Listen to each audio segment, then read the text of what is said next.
проведем тази среща и да кажа с този коледен нюанс, да посрещне новогодишните и коледните празници и да пожелаем и да му кажем, че ние сме винаги с него и зад него и ще спечелим за трети път изборите. Заповядайте. Това е за адвокатите Мариана Бояджиева. Заповядайте, Марианче. Трябва да ме инструктирате как да ги отглеждате. Ами, ще се сложите на бюрото и ще се спомняте за полски тръмбеж. Ами, Мариана, ти си тук, Марианче.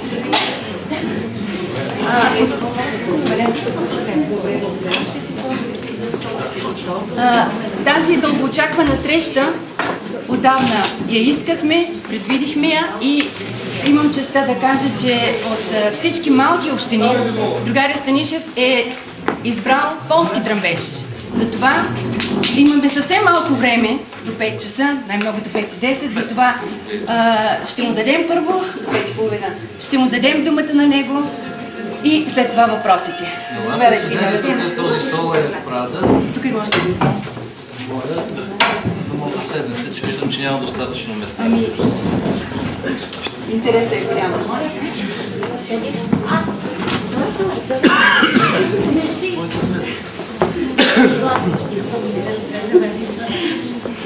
Добър ден на всички. Благодаря ви, че отделихте от вашето време за тази наша среща. Първо искам да ви кажа, че от януари на тази година провеждаме изнесени заседания на изпълнителното бюро на партията в различните области на страната. Може би сте чули, това е част от промените, които осъществяваме и в партията, за да има по-пряка връзка между националното ръководство, нашите местни структури, симпатизантите и членовете на БСП. Защото по време на тези изнесени заседания, освен че заседаваме, най-важното е срещата с нашите членове и симпатизанти и с по-широк кръг хора изобщо. За да можете вие да чуете актуални позиции на БСП по това, което се случва в страната, да може и ръководството на партия да чуе това, което вас ви вълнува в момента и разбира се да поговорим и за това какво правим тук нататък. Преди 16 месеца имаше парламентарни избори. Знаете, те приключиха с резултат тежък, много тежък за БСП. Близо 1 700 000 български граждани свързаха своите надежди, очаквания, мечти с ГЕРБ. Само че 16 месеца по-късно вече настъпи време за една по-реална и по-трезва преценка. След като отшумя пропагандния балон на ГЕРБ, лъжите по отношение на предишното управление, които бълваха всеки ден, мина и медийната истерия, защото много медии се вързаха в тази схема на управляващите. И днес все повече хора в страната започват реално да оценяват какво се случва и това, което се прави от правителство, от мнозинството в парламента, как се отразява на техния живот. И тъй като този процес върви, все повече хора се разочароват от ГЕРБ. И все повече хора много по-позитивно оценяват предишното управление. И все повече хора започват да виждат в БСП алтернативата на това, което се случва днес. Тъй като какво всъщност се случи за тези 16 месеца? Много приказки, малко дела. И по-точно дела има, но не в тази посока, която вълнува хората. Защото първо, кризата се задълбочи рязко. Рязко се задълбочи от погрешна икономическа политика. Абсолютно сбъркана. Независимо от това, че вече четвърти път обявява, че кризата приключи. Тя приключи в Европа. В голяма степен. Но в България тя се задълбочи. Само за последната година има около 100 000 нови безработни. Да не говорим за тези, които са обезкуражени. Те са трайно извън пазара на труда. Аз знам и за вашата община. Безработицата преди 5 години беше към 35%. Тя спадна на близо 8 и нещо. Защото имаше инвестиции, държавата влагаше пари в инфраструктурни проекти, подкрепяхме местната власт. Сега безработицата отново е 16%. Всеки вижда това. По-лошото е, че реално доходите на хората намаляват. Защото вие си спомняте, в началото на този мандат премиерът Борисов каза: аз забранявам думата замразявам. Само че на практика замразяват доходите. И пенсиите, и работните заплати. И не само за тези месеци, дето изминах. И за напред правителството официално каза: поне до 2013 година ще има замразяване на доходите. А наскоро госпожа Митрева, която е шеф на НОИ и откъдето се плащат пенсиите, каза: първото увеличение на пенсиите ще бъде 2017 година. Това не са мои думи. А знаете ли колко ще бъде инфлацията през този период? Само до края на следващата година тя ще бъде, по официални прогнози, 10-12%. От началото на мандата на ГЕРБ. Това означава 10-12% обедняване. И това е най-голямата тревога на БСП, като лява, като социална партия, защото в предишния мандат ние също имахме избор. Можехме да не увеличаваме пенсиите. Тогава щяхме да можем да построим поне 2 магистрали, тъй като едно увеличаване на пенсиите с 10% е близо 1 милиард годишно. Струва на бюджет. Щяхме да построим много повече обекти, но ние като лява партия винаги сме казвали, че първият приоритет това са доходите на хората. Особено на най-бедните. Да могат да си купят основни стоки, да могат да си купят това, което е необходимо, лекарства, по-възрастните хора. Да могат да си платят сметките през зимата за ток, за отопление. И това беше една реална социална политика. Това го казвам, защото и в нашия мандат много хора от нашите среди казваха: вие водите дясна политика. И сега може да се види какво е дясна политика. Увеличават се данъците, увеличават се. И акциза расте, и осигуровките растат за следващата година, а доходите реално намаляват. Това е политиката на ГЕРБ. Може да се, и аз държа да подчертая, че едно от нещата, които категорично не приема, е отношението на ГЕРБ към общините, към местната власт. В предишния мандат правихме всичко възможно общините да получат от държавата повече пари, чрез увеличаване на стандартите по делегираните дейности, за образование, за здравеопазване, чрез увеличаване на капиталовите разходи. Защото 2005 година капиталовите разходи на общините средно бяха около 11-12%. Към края на нашия мандат достигнаха 25% от общия бюджет на всяка община. Тоест, даде се възможност общините да могат да подобряват местната инфраструктура, благоустройство. И аз се радвам, че и тук в Полски Тръмбеш кмета, неговия екип успяват да реализират немалко проекти, които бяха спечелени по наше време, голяма част по програма за развитие на селските райони и други. Сега, за тази година, има рязко намаляване на парите за общини с около 30% през второто полугодие. А за следващата година се запазва същото положение. И по същество това правителство иска общините, които не са на ГЕРБ, да бъдат удушавани като наказание към хората, които са гласували за кметове от други политически сили. Това число, разбира се, на първо место от БСП. И много ярък пример на това отношение към местната власт и изобщо към хората е това, което прокарват чрез избирателния кодекс сега. Жителите на селата под 500 души да нямат право да избират свои кметове. Така беше по времето на Костов. Когато дойде БСП, намалихме този праг първо на 250, после на 150 души. Защото това е конституционно, свещено право на всеки да избере властта, която е най-близка до него. Сега искат да вдигнат на 500 души. Защо? Защото мислят, че ще спечелят масово кметовете на общини и тогава ще назначават кметовете на населените места. И казват всъщност на тези хора: вие сте втора ръка. Няма да си избирате кметове. Впрочем, същото правят и в големите градове, където искат да отменят изборността на кметовете на райони. В София, във Варна, в Пловдив. Това сме стартирали и национална подписка. Призвавам всички да се включите в тази подписка, защото сега ще има битка на второ четене в парламента срещу това безумие. И искам да приключа с няколко думи за бюджета за следващата година. Защото на мен ми е важно да чуя вашите въпроси и да се постарая да отговоря на тях. Основният въпрос, който аз поставям и повтарям през последните седмици е: къде са парите? Къде са парите и къде изчезват?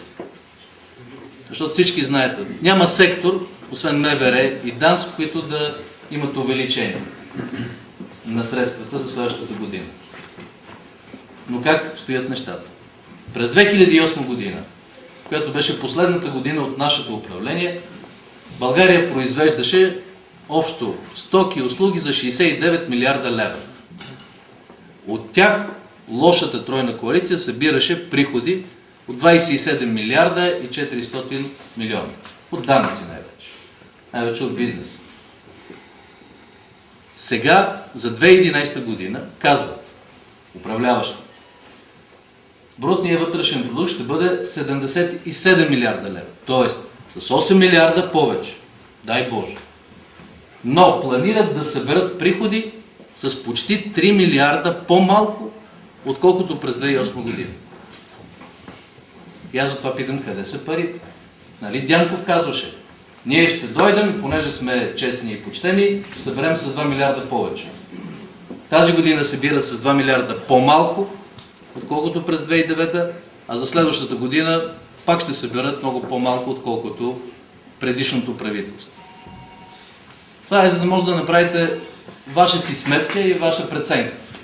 Защото всеки ден по телевизията, нали, гледаме арести, прелитания с хеликоптери, акции на НАП, акции на митници. Само че контрабандата расте неимоверно, сивата икономика расте неимоверно и приходите са много по-малко. Тези пари не изчезват. Те се въртят, те остават в сивата икономика, остават в нечий джоб, но не достигат до бюджета, а оттам не достигат и до хората. А оттам и започва правителството да обяснява: няма пари за пенсии, няма пари за коледна пенсия, няма пари за висше образование. Защо има 13-та заплата, нали обещават? Обещават. Вчера казаха, министерството, които са изпълнили икономиката... Аз ще ви кажа още една лъжа и с това приключвам.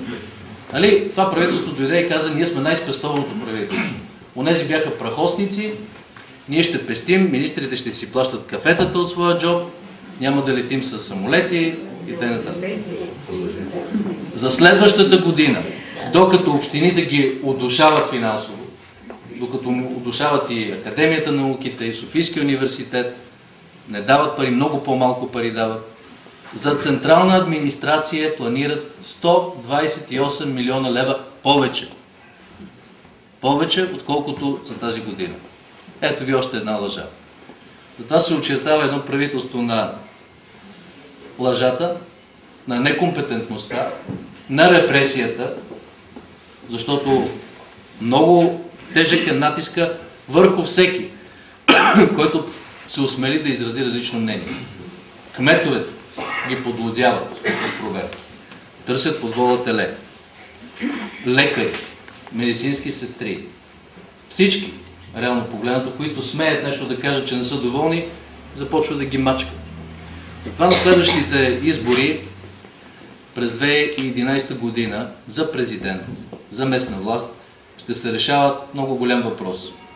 Дори много по-голям от това дали кмета на една община ще се казва Иван Иванов или Иван Петров.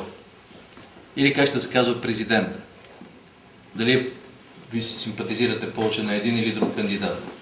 На тези избори ще се решава дали ние като общество ще спрем този напън на ГЕРБ да овладеят цялата власт, да продължат да вкарват страната в задънена улица, защото ако имат и президентската власт, и местната власт, те ще се окупаят. И това, което виждаме, ще се засили още повече, или ние като общество ще го спрем.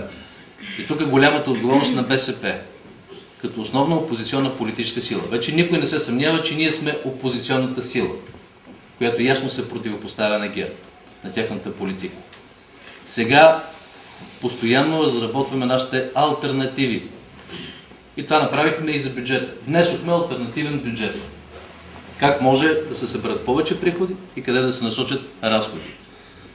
Затова трябва за следващите избори пълна вътрешна мобилизация, търсене на съюзници на принципна основа, защото трябва да бием ГЕРБ, иначе страната ни ще затъне съвсем. И сметката, както винаги, ще я платят хората.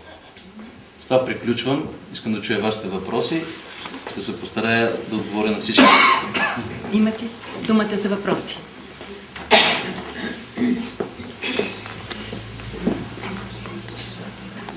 В дълното, да. От обединение. Много се говори в левия печат за единен национален фронт. Сега не съм срещнала мнението на БСП. Какво е към този единен национален фронт? И втори въпрос. Те са много, ще бъда и аз кратка, най-същественото. Имам едно усещане, може би пиша. Още 1994 година не беше Солунската среща, там, когато БСП пое по социал-демократичен към социал-демокрация и мен тогава ми се струва, че много наши членове се отдръпнаха от БСП, защото не са съгласни с тази линия на партията. И ми се иска така да напомним на висшето ръководство, че някога нашата партия се е казвала Българска работническа партия. И в момента, сега безработните, сега едва дишащите, минали на не знам каква, нямат опора, нямат профсъюз, няма на кого да се опрат. Ако бъдем наистина социалистическа партия, мисля, че трябва да се обърнем и да търсим, не само да ги търсим като избиратели, но да бъдем и тяхна опора. Това ми бяха, поне за сега.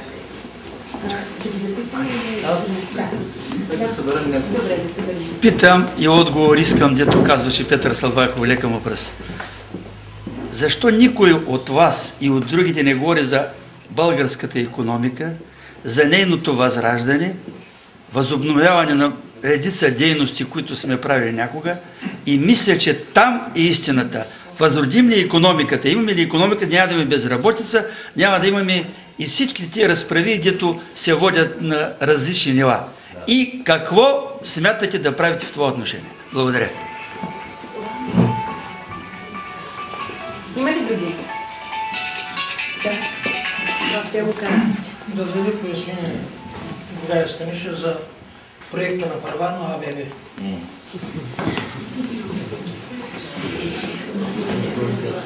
Други?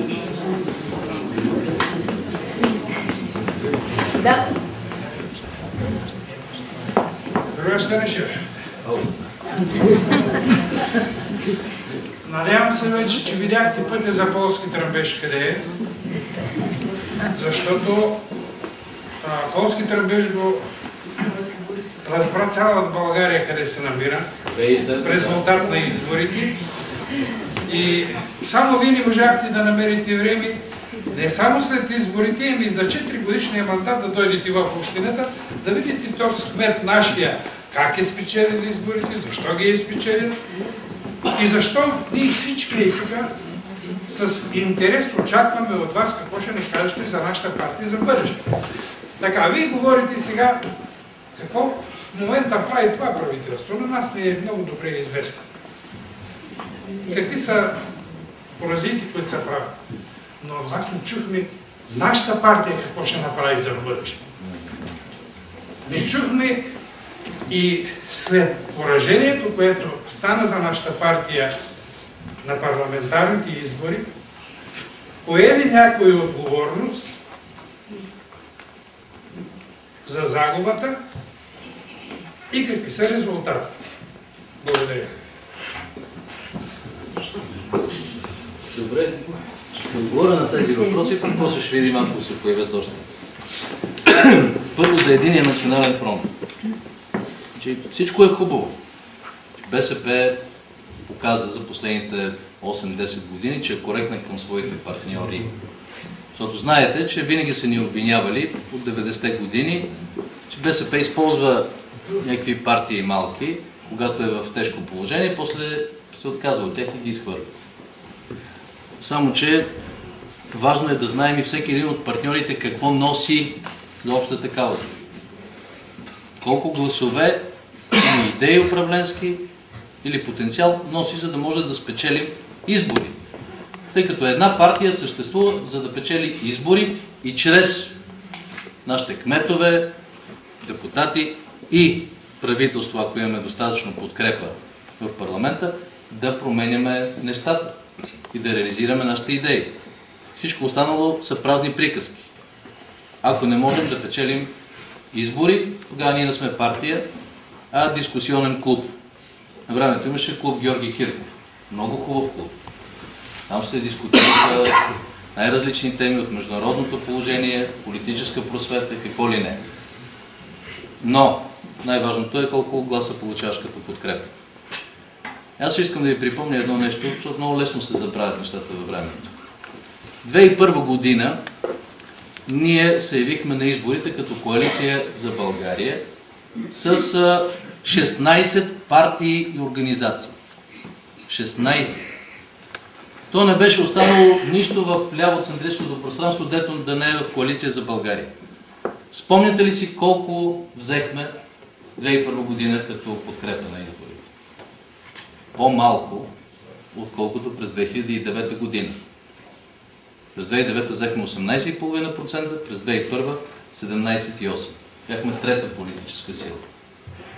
Затова ние, аз съм казал много ясно, готови сме да разговаряме с всяка партия на основата на това как оценяваме управлението на ГЕРБ и как да търсим изход от тази ситуация. Но и за местните избори, и за парламентарните избори трябва да знаем кой какво носи, какво е влиянието. Тъй като понякога се получава следното и с нашите партньори, аз най-уважително към тях го казвам. Едни казват, ние имаме 100 000 гласа, други казват, ние имаме 150 000 гласа, трети 80.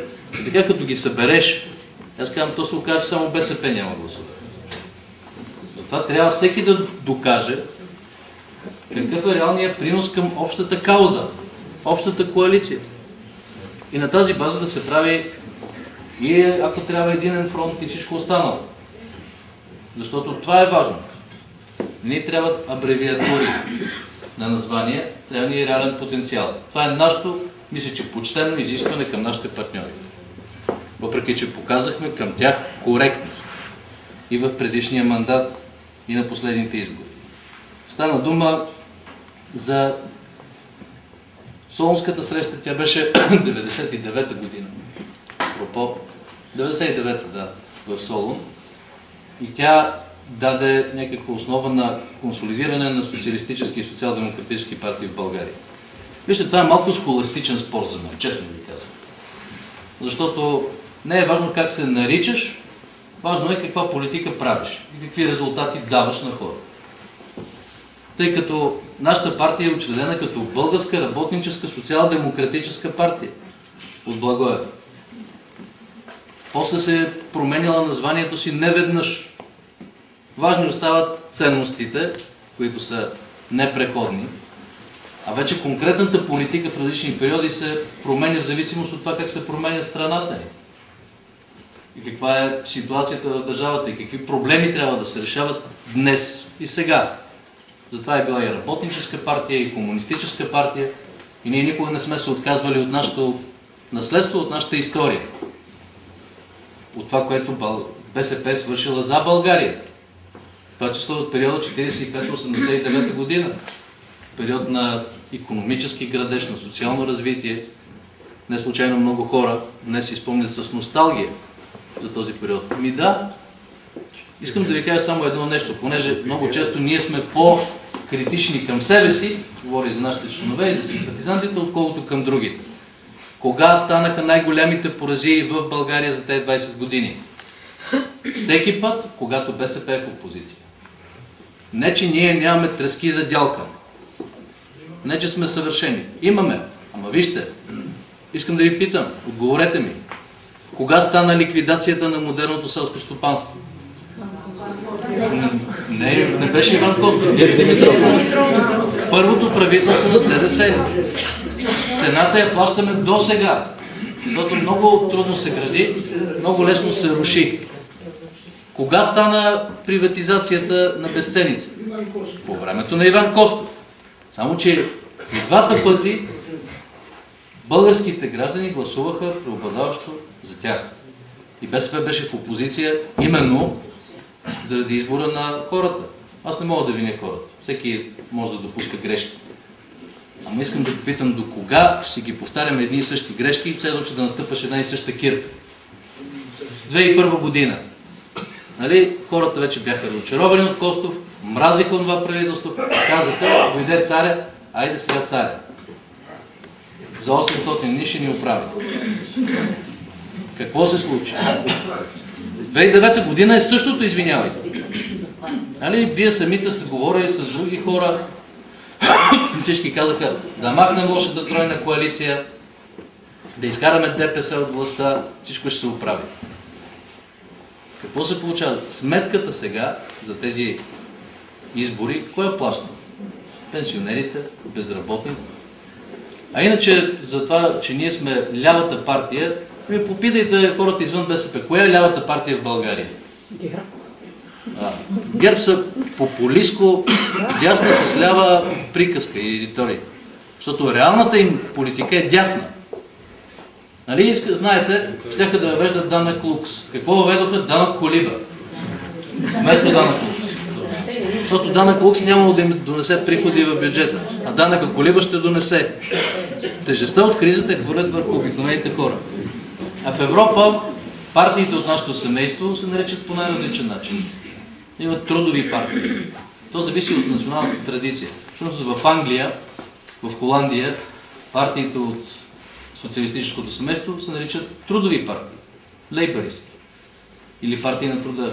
В Северна Европа такава е националната традиция, се наричат социал-демократически. В Южна Европа, Испания, Португалия, Гърция, България се наричат социалистически. Има нюанси. Има разлика в конкретните политики, но имаме си и обща ясна рамка и политика. Така че важното е какво постигаме. И тъй като стана дума за икономика и как ще я възраждаме. Извинявайте да ви попитам, предишните 4 години преди ГЕРБ, какво правихме? Ми възраждахме икономиката. 350 000 нови работни места бяха създадени за 4 години. Това от небето ли пада? Или в резултат на конкретна политика? 25 милиарда евро преки инвестиции от чужбина. Те са много важни именно за заетостта, за икономиката. 6% икономически растеж годишно. Всяка година. А освен това трупахме резерви и за правителството, които сега се изяждат. Оставихме 8 милиарда и 200 милиона лева фискален резерв. Сега са, никой не знае колко точно, но със сигурност са под 6 милиарда. Изяждат се. Само, че някой да е видял в своя джоб резултата от това изяждане на този резерв, който намалява и увеличава дълга. Тази година държавният дълг е увеличен 750 милиона, а до година планират от 2 до 3 милиарда. Увеличаване на държавния дълг. Кой ще го плаща? Знаете ли? Всеки един от вас. Всеки един от вас ще го плаща. Всеки един от вас. Затова ние показахме, дори по време на криза, защото тя започна не от юли 2009, тя започна от септември 2008 в целия свят, но успявахме чрез ясен план в България да я смекчим, да не се усеща толкова рязко. И затова хората гласуваха не на тема кой ще се пребори по-добре с кризата, а на други теми. И ни оцениха негативно за други неща, които не успяхме да свържим или постигнем. Имаме достатъчно компетентност и ясна визия за това как да извеждаме икономиката от сегашното състояние. Първото нещо, което трябва да бъде, защото, вижте, няма магическа пръчка. Първото нещо, това е предсказуема държава. Когато държавата ти всеки ден си мени акъла и дава разнопосочни сигнали, нито икономиката, нито който и да е обществен сектор вървят. И какво да ви кажа? Днес ще намаляваме ДДС. Утре ще го дигаме. Ще го дигаме с 2%, не с 4%. Накрая ще го запазим. Ще свалим осигуровки, после ще дигаме осигуровки. И той е пълен бардак. Извинявайте. Първото нещо във всяка политика, за да има резултат, е предсказуемост. Какво направиха ГЕРБ? Когато цяла Европа 2009 година увеличаваше заради кризата публичните разходи, влагаха в инфраструктура, в подпомагане на безработни, във всичко, за да помогнат на хората и на икономиката, ГЕРБ какво казаха? Ние ще имаме нулев бюджетен дефицит и затова ще спрем разплащанията на бизнеса, на общините. Какво направиха? Фалити. Междуфирмена задлъжнялост, безработица, оттам няма и събираемост в хазната. Кой плаща цената пак? Обикновеният човек. Това първото нещо е предсказуемост.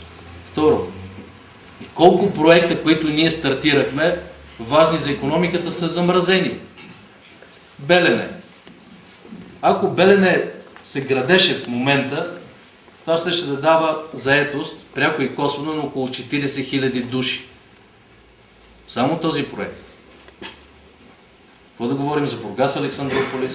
Всеки един от тези проекти имат свое огромно влияние върху реалната икономика. Така че аз се чудя, че някой изобщо може да поставя въпроса, има ли БСП виждане за икономиката. И тя 4 години вървеше. По-добре и по-добре. Ако някой не е съгласен, да извади аргументи, да ми ги каже. И успявахме да събираме приходи, а оттам да правим и социална политика. Защото ако не можеш да задвижиш икономиката, както вие казахте, всичко останало остава лява приказка и риторика. Аз съм ляв, аз съм по-ляв. А дай да видим какво си е направил. Кога е имало такова увеличаване на доходите за последните 20 години, питам. Както по наше време. Със сигурност не беше достатъчно, защото ние от много ниско ниво тръгнахме. Много беше опоскана държава. Във всяко отношение. И икономиката. Но сега действително е важно да проведем политическа битка.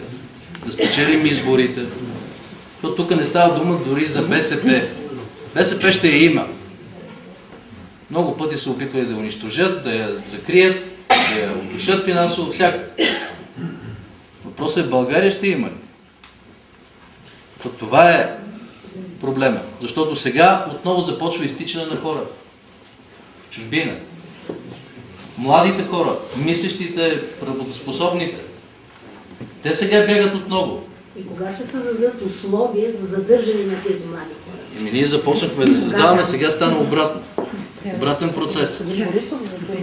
Кога? Когато спечелим избори отново, пак ще започнем да правим неща. За пенсионната възраст да не говоря. Вижте, това е още един пример за дясна политика. Тежестта от кризата върху хората. Ще се работи едва ли не, докато починат българите. Що? Защото трябва да пестят управляващите. Трябвало да пестят, нямало пари за пенсии.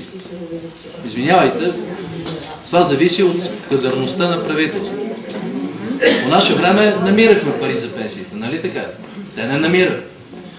И между другото малко се знае, че по време на предишното правителство, точно да бъде сериозна, стабилна пенсионната система, създадохме Сребърен фонд, в който влизаха пари от приватизация, от концесии, от всичко останало, като държавни дейности.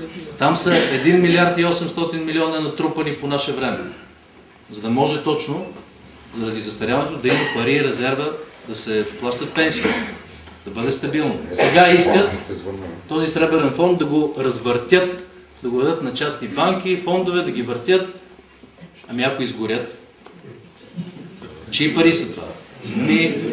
На всеки един българин, особено на пенсионерите. Но някои ще вземат власти комисиони от това, нали разбират? И понеже не могат да съберат пари, сега ще работим докато умрем едва ли не и по този начин ще пестят по-малко пенсии ще се плащат. Разбирате? За това стана дума. За АБВ. Вижте, БСП се отнася спокойно към тази инициатива. Ако АБВ се развива като форум за дискусии и за политики, привлича потенциал интелектуален. Много хубаво. Ние сме отворени да партнираме, в това число нашите съвети, които разработват нашите алтернативи, да видим ценното, работещото. Ради Бога. Да го подкрепят наши кметове. Много хубаво. Защото трябва да търсим подкрепа не само от нашите среди, по-широка ни трябва. Само, че има няколко въпроса, на които не е отговорено. На които трябва да се получи, мисля, че така е почтено, отговор. Тъй като идеята първоначално беше там да се съберат хора и от дясно, и от център, и от ляво, само че тези от дясно и от центъра всички окапаха. Отказаха се да се появят. Отказаха, ние сме различни. И възниква въпросът, значи, само хора от левицата по същество отиват там. Какъв е допълнителният ресурс, допълнителният разширяващ влиянието на левицата и на лявоцентристското пространство? Това трябва да се види. Дали има този потенциал? Първо. Второ, аз мисля, че за никой в БСП не е приемливо това, което се твърди, че няма ляв и десен изход от кризата. И как да няма? Ние сега виждаме десния изход от кризата, който е за сметка на бедните, който е за сметка на социално слабите, на обикновения българи. Това не е нашия изход.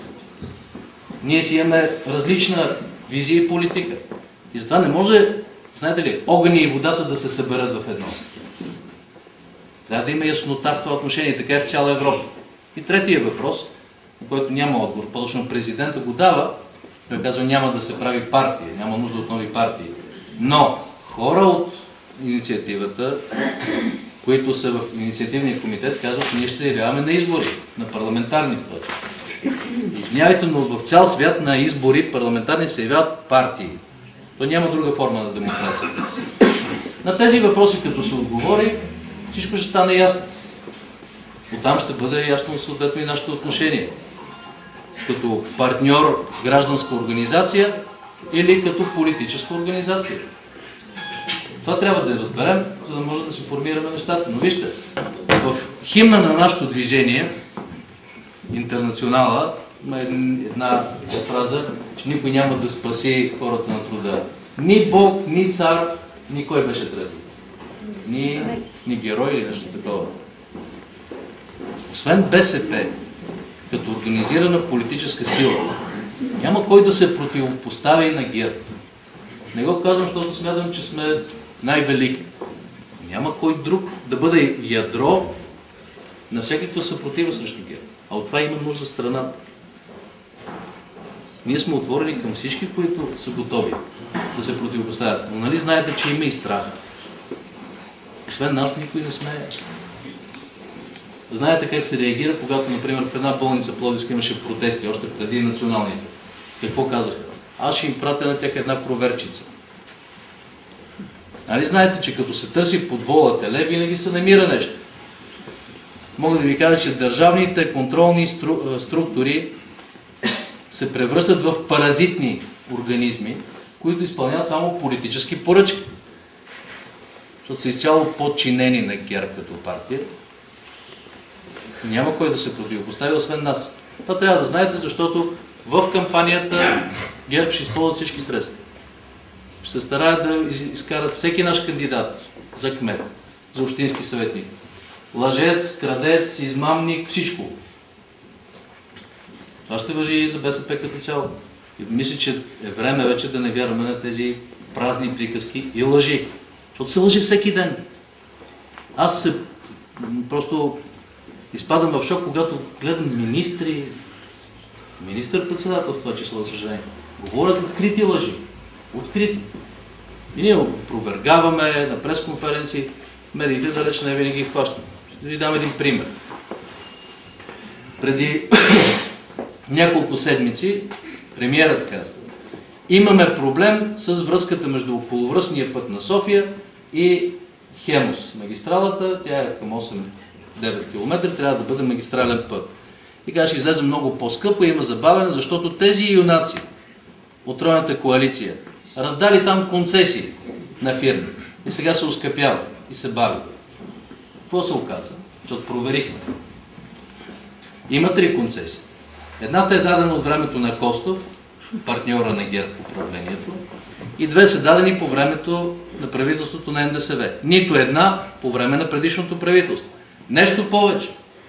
2007 година кмета Борисов внася в Общинския съвет докладна записка за промени в устройствения план, защото точно заради тези концесии да се узаконят. Кой е виновен? Питам. БСП. Нали? Моля? Що ли го афишира? Дадохме 2 пресконференции. Тук е въпрос вече на отразяване. Ами да, това е вече въпрос на среда медийна и отговорност и на медиите. В парламента дадохме пресконференции, вадихме карти, всичко останало. Това не се показва. Затова съм задал и парламентарно питане на тая тема. Трябва да излезне, може би, след 1 седмица, за да се чуе и по парламентарния контрол. Така че изобщо не мълчим на тези лъжи. И последното за това какво ще направи БСП в бъдещето и отговорностите. Вижте, че ние сме оцеляли 119 години, защото партията се е променяла постоянно. Всеки ден. И сега този процес също върви. Ако щете, и тези изнесени заседания на бюрото са също част от промените в начина на организация и работа на партията. И постоянната връзка с нашите общински съвети, и съвещанията с председатели, и опозиционното ни поведение. И то се променя. Защото в началото беше много трудно, хората бяха в шок. Дори бивши министри казваха: аз не искам да говоря, защото каквото и да говоря като аргументи, мен не ме чуват. Сега вече има чуваемост. Има чуваемост, защото хората започват да мислят с главата си и виждат, че живеят по-бедно. И виждат какво се случва. Затова, какво ще правим в бъдеще? Първо, ще засилваме нашата опозиционна дейност в парламента. Второ, за следващото полугодие, до лятото, сме планирали публични дискусии на основата на нашите управленски проекти сега, алтернативни, за да се чуят какво предлагаме ние за сега и за бъдещето. На тази основа и на основата на работата на партията, основната задача е какво ще правим в бъдещето. Трябва да печелим избори. В противен случай трябва да си ходим, да се разпускаме. А това не бива да се случва заради това, че хората имат нужда от партия като нашата. Това са моите коментари по въпросите. Други въпроси? Да. Що се отнася до противопоставяне? Секретар съм на партийната организация село Учение. Наистина няма друга партия, която да се противопоставя на ГЕРБ, но моята така бележка към вас е да бъдете по-така, да не ги заобикаляте нещата, а направо да ги казвате както те ги казват. Ето, например, с нощи той пак прави изявление, господин Бойко Борисов, за вас лично, за една детска градина, която толкова пари са дадени от вашето управление, обаче тази детска градина не работи, няма никакви деца и така нататък. Веднага излезте с опровержение, може ли така, бе, когато този човек ще ги приказва тия глупости на среща. Ами, веднага трябва, веднага трябва. Няма значение, че по-значи те са на власт. И другото, което исках да ме попитам, но така честно да кажа, защото тук е актива на община Полски Крамбеж, в висшето ръководство там има ли разцепление?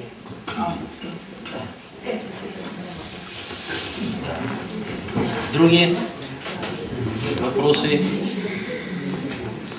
Да.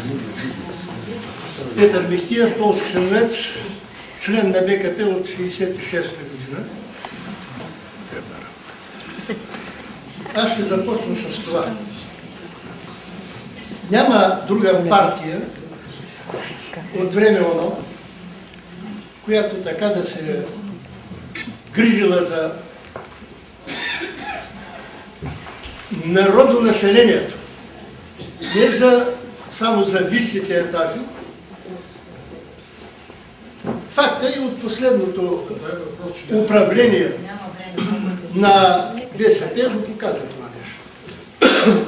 Но 16 месеца след изборите, аз не знам, като партиен член, в община Полски Тръмбеш, какъв е резултата от парламентарните избори.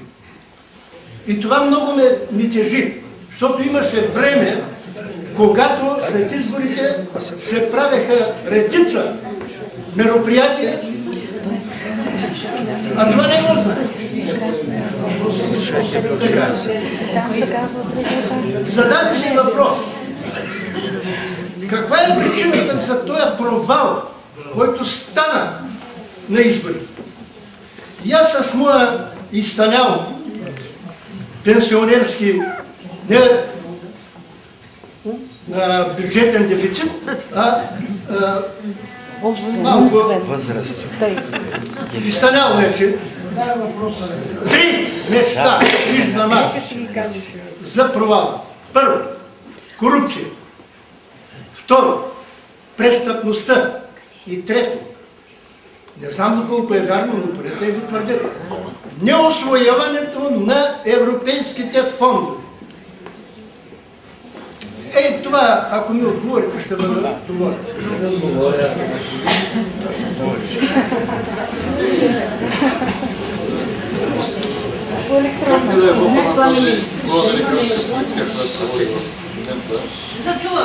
Как гледа Европа на тази проамериканска политика, която се води в момента? Едва ли не американският посланник не дава съвети на лягане и на ставане. И вие лично виждате ли вариант за пресрочни избори? Защото така някои ситуации назряват в самия ГЕРБ. Сами могат да са. Ако обичате, изключете телефоните, защото пречат в момента. За половин час няма какво да стане.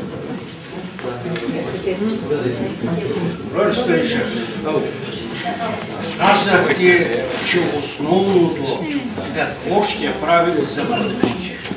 И ефекта от нашата конференция, от нашата среща тук ще бъде, ако нашата политика е насочена в бъдеще време, казвам бъдеще до изборите, какво трябва да правим? Ние хората трябва да излязат тук с надеждата. Какви мерки, какво трябва да правим? Ние като партия не можем да спечелим изборите. Защо? Ако ние не привлечем избиратела, българския гражданин, той да разбере нашата политика, тогава ще има ефект от нашата работа. И смятам, че ефектът от конференцията ще бъде, ако ние набележим мерките и активно. А как може да стане това? Ако в тази зала да не са белите глави, защото да издигнем България на нивото, на което има програмата за 20-та година, ние можем да го направим с млади хора, знаещи, можещи. Икономика без млади хора, без свежа кръв, не можем да направим. Има ли още? Добре. Значи, вижте първо за висшето ръководство. Значи, първо знаете, че БСП е единствената всъщност демократична партия в България. Дори понякога отиваме в една крайност, когато всеки има права, в БСП никой не носи отговорност. Това число е и за приказки. Защото е абсурдно, например, винаги съм го казвал, ама устава ми връзва ръцете. Когато имаме избори, което е най-голямата политическа битка за всяка партия, изведнъж някой, който е близък до лявото или част от лявото, не е издигнат за кмет или за депутат, почва да работи за друга листа или за друга партия. И това е, извиняйте, ние се люшнахме от една крайност преди 1989 година към друга. Това обаче не зависи само от председателя. Ако си има устав, аз гледам да го спазвам. Това е мое задължение. Но пък много често то зависи от отношението на и местните структури към тези хора, които работят срещу партия. Много често. Естествено беше след изборите да си направим сериозен анализ, самокритичен анализ, да видим как стоят нещата. Имаше избор на председател. на Националния съвет от Конгреса. Аз настоях, за да видя дали имам подкрепа от Конгреса на партията и от партията. Имаше още 3 кандидати. Но този период в голяма степен е изживян. Но знаете ли, докато БСП се занимаваше, защото една от причините да стоим дълго време на ниски нива като подкрепа. И докато се занимаваме със себе си, кого интересуваме? Хората казват, оправете вашата къща, пък после ще кажете как ще оправите България. И понеже в голяма степен това е преодоляно като състояние в Националния съвет, не казвам, че изцяло, но в голяма степен, веднага си дава своите резултати. И активността като опозиция в парламент. И срещите с хората. И за последния месец, за октомври, имаме ръст от 4%. ГЕРБ спадат с 4%, ние се качваме с 4%. Това не е достатъчно, имаме още 1 година до изборите, много здрава работа трябва. Не само обаче от националното ръководство. Ще кажа по-нататък какво очакваме и от вас. Сега не знам, защо не знаете какви са резултатите от изборите. Това е работа на общинската организация. Мисля, че цялата страна ги знае. Макар, че има едно друго нещо. При нас, завчера бях в Дупница. Едни хора питат, няма ли да дигнете пенсиите? Викам, бабо, как да ги дигнем, като не сме на власт? Хората още много често питат, все едно, че ние сме управляващи. Ако бяхме на власт, щехме да намерим начин. Да намерим, както намирахме за коледните пенсии, възможно всяка година да ги увеличаваме. А то трябва работа. Работа трябва. Сегашното правителство не я върши. Стана дума за дефектите на предишното управление. Аз ви казах, със сигурност не сме били перфектни, само че имам едно нещо искам да ви попитам и да ми кажете вие. Как се управлява и се прави наша програма, изцяло наша, с 82 депутати от 240? Айде, кажете. Кажете ми, да. Как се прави? Имахме ли друг начин да променим нещо и да направим част поне от нашите обещания, то голяма част, без коалиция? Искам да ви питам и друго нещо. Сега няма ли коалиция? Няма ли? Атака за кого гласува в парламента винаги? За ГЕРБ. Синята коалиция, когато опре до вот на недоверие, за кого гласува? За ГЕРБ. Само че тази коалиция е още по-непочтена, извинявайте. В предишната беше ясно. Има 8 министри от БСП, 5 от НДСВ, 3 от ДПС, на основата на гласуването на избирателите. Сега, какви са договорките? Някой може ли да ми каже? Само, че има заместник министри от Синята коалиция няколко. Хора в администрацията от Синята коалиция доста. А Атака безкорисно подкрепя ГЕРБ. Нали? Безкорисно подкрепя ГЕРБ. И вие го вярвате? То Атака се обезмисля вече като партия. Хората, които се поведоха по Атака, защото използваха, нали, лява фразеология, приказки, вече виждат, че тази партия подкрепя дясната политика на ГЕРБ. И какъв е смисъл от Атака тогава днес? Питам. Те няма да влезат в следващия парламент. Слава Богу, впрочем, според мен. За корупцията. Имало е корупция, разбира се. Той сега има, само че дори е още по-голяма. Защото аз ви казах какви са данните за приходите. Къде са парите? Питам. И по наше време имаше разследвания. Сега за година и половина шумотевица от борба с корупцията има само един конкретен резултат. Един осъден от съда. Това е кмета на Ямбол от ГЕРБ. Апропо. Само че всичко останало започва да гърми едно след друго, защото правят политически процеси без доказателства. Без доказателства. Измислени неща. И започват, както по отношение на министъра на отбраната, да гърмят едно след друго неща. Че няма престъпление. И едно от нещата, които се развенчаха в последните месеци, това е мита за това, че ГЕРБ са народната власт. Чистата, почтената. един полицай, бивш, наскоро ми разказва, той 25 години е бил в МВР. Пенсиониран е, и той бил на високи позиции в службата. Вика, жена ми ще ме изгони. Но защо, бе? Той казва ми, присмива ми се. Казва, ти 25 години в МВР, заемал си такива важни позиции в професионалното ръководство, един апартамент имаш. А един друг сегашен министър на вътрешните работи беше няколко години адютант на главния секретар, 2 години заместник кмет и 6 апартамента. Как стават тези работи? А председателя на Столичния общински съвет Андрей Иванов наскоро каза, защото нали Яне Янев обяви, че има 30 имота. Казва, не са 30, 17 са. 17 са. Браво, бе! Браво! Да, се чувствам чак неудобно и будала. Да се викам, едно барбекю не съм си направил. А Цветанов си направи, нали? Той като Ахмед Доган също консултант се оказва. По-голям дори. Затова задавайте си въпросите, аз за представям. Това беше 2008 година. Само, че не си затворихме очите, видяхме, че има проблем, взехме мерки и започна да дава резултат. Защото част от парите, които бяха временно замразени, ги деблокираха преди изборите.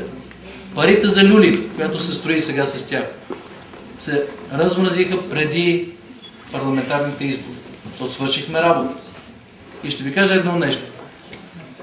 Статистика не е моя, а на Европейския парламент. Октомври 2009 година по усвояване на средствата от Европейския съюз от оперативни програми в България е на 14-то место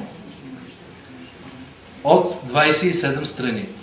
Сега, към края на лятото, България е на 26-то место. Това е ускоряване. Това са еврофондове. Правете си съпоставка сами. Предсрочни избори, първо за проамериканската политика. Вижте, когато едно правителство води антинародна политика, когато хората обедняват, започват да го усещат, започват да роптаят, как може да се закрепи едно правителство? Първо с авторитарна силова власт, с репресия, за да може който е недоволен да го потисне, и второ с външна подкрепа, като изпълнява това, което се казва отвън. И това се случва. Не е виновен, извиняйте, американския посланик. Виновно е правителството, което му позволява да се държи така. Нещо да си спомняте, по време на управлението на БСП американския посланик да се държи по този начин.